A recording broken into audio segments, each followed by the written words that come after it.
Hebben jullie alles zelf gedaan? Ja.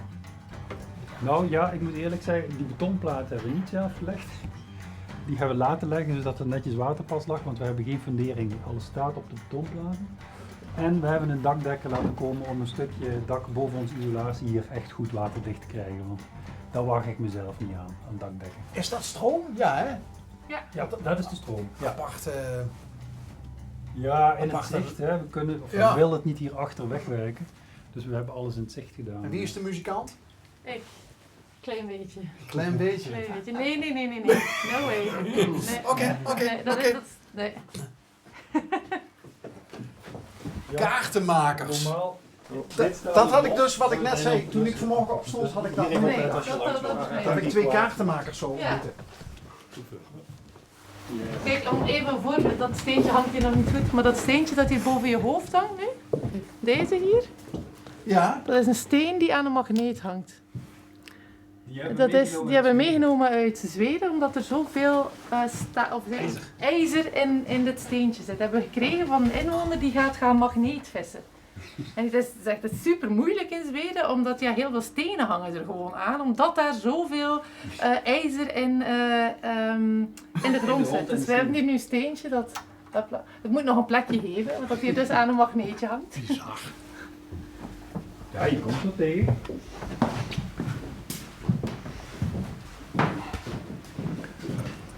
Afstapje, Mitch. Ja, hier zijn Die we nu nog- bankjes. Oh, dit is de... Hier zijn we aan het rommelen. Dit wordt de filmopstelling voor volgende week. Dus we krijgen daar een scherm. Daar gaan een aantal heel mooie films te zien zijn van Dutch Mountain Film Festival.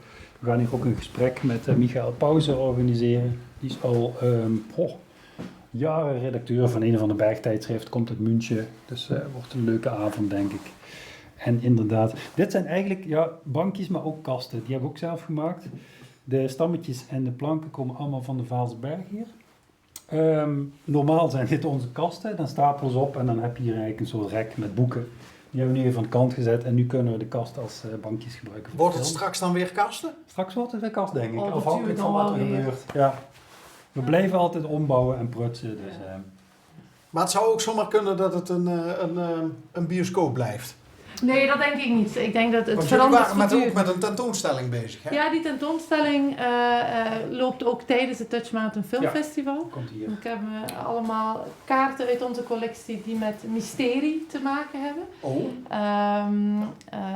En ook de films die we hier tonen gaan ook over het mysterie van bergen. Waarom doen we er zo mystiek over? En hoe zit dat dan met kaarten? Omdat je natuurlijk de bergen nooit ingaat zonder goed naar de kaart te kijken. Hebben jullie ook een kaart van het leefgebied van de Yeti? Nee, nou misschien wel. Maar een boek Nou, als de over de vraag is Himalaya. natuurlijk ook waar die precies zit. Ja. Ja, maar dat is een goeie. Ja, die ja. zou zomaar in de tentoonstelling kunnen zitten. Zomaar. Precies. Wel, we hebben bijvoorbeeld een kaart waar eigenlijk helemaal niks op staat. Het is een kaart gemaakt door Lewis Carroll. En Lewis Carroll heeft bijvoorbeeld ook Alice in Wonderland geschreven. Ja. En dat is een kaart van de zee. Een ocean chart. Waar niks op staat, want er was niks te zien. Dus die kaart, ik vind dat fantastisch, want die kaart is gewoon altijd legitiem. En het is omdat je ze nog helemaal kunt invullen met wat jij ziet, zeg maar. Dus voor mij is die kaart heel erg ook een uitnodiging naar niet naar je blad kijken of naar je scherm kijken, maar om je heen te kijken. En wat zou jij dan op die kaart zetten? Ja, dat vind ik nou weer... dat zit bijvoorbeeld wel in de collectie. Bijzonder. Ja, maar ik wil zeker nog een keer terugkomen om dat dan te bekijken als de expositie is ingericht. Maar waar hebben jullie elkaar eigenlijk ontmoet? Ergens halverwege? Ergens halverwege. Ja. Maar heel saai. Ik denk dat dat het saaiste moment uit ons leven is. Gewoon op een lezing ergens in Maastricht. Ik woonde toen nog in Luik. Ik ben Belgisch van afkomst. En als je dan Nederlands spreekt, ben je ook zo de grens over. Op een lezing over architectuur. We zijn beide opgeleid als Creatieve industrie in Maastricht. Was de Jan van Eyck Academie? Ah ja, het zou kunnen, ja. En op dat moment waren jullie allebei elkaar te maken? Nou, we zijn opgeleid als architecten. Uh-huh. En door eigenlijk heel erg ontevreden te zijn over ons vakgebied, waarbij je als architect en in het algemeen ruimtelijk ontwerper, dus ook stedenbouwkundige en zo, heb je een enorme impact over onze leefomgeving. Zeker nu, iedereen zegt bouwen.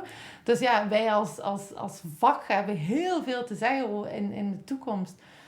Maar hoe we beslissingen nemen, dat vonden wij op een hele vreemde manier gaan. Dus je bouwt plekken waar mensen voor 100% afhankelijk worden, zonder dat je die plekken eigenlijk zelf heel goed kent. Er is binnen de architectuur heel weinig ruimte om zelf die plek goed te gaan onderzoeken. Er gebeurt natuurlijk heel veel bodemonderzoek, historisch onderzoek. Maar hoe is het om op een plek te leven? Dat is zo moeilijk te vatten. Laat staan dan mee te nemen in het ontwerpproces. Dat wij dachten, ja, dat moet beter. We vonden elkaar dus eigenlijk in een soort frustratie over ons eigen vakgebied. Ja. Dat is het misschien wel. Ja. Dat is eigenlijk helemaal... Maar dat is toch niet saai? Jij noemt het saai, Nou ja, maar... de plek, of ik kan niet zeggen dat die andere Want daar is setting daarvan. De setting was saai, dat was gewoon een lezing, zeg maar. Ja, precies.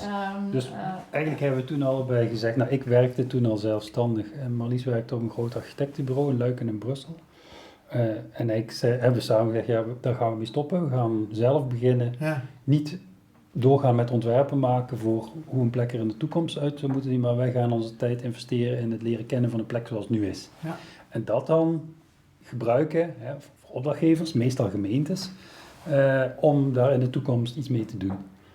En Dus, dat hebben we dus nu, doen we al meer dan 10 jaar. Groene Lopen bijvoorbeeld in Maastricht, een project waar we veel voor gedaan hebben.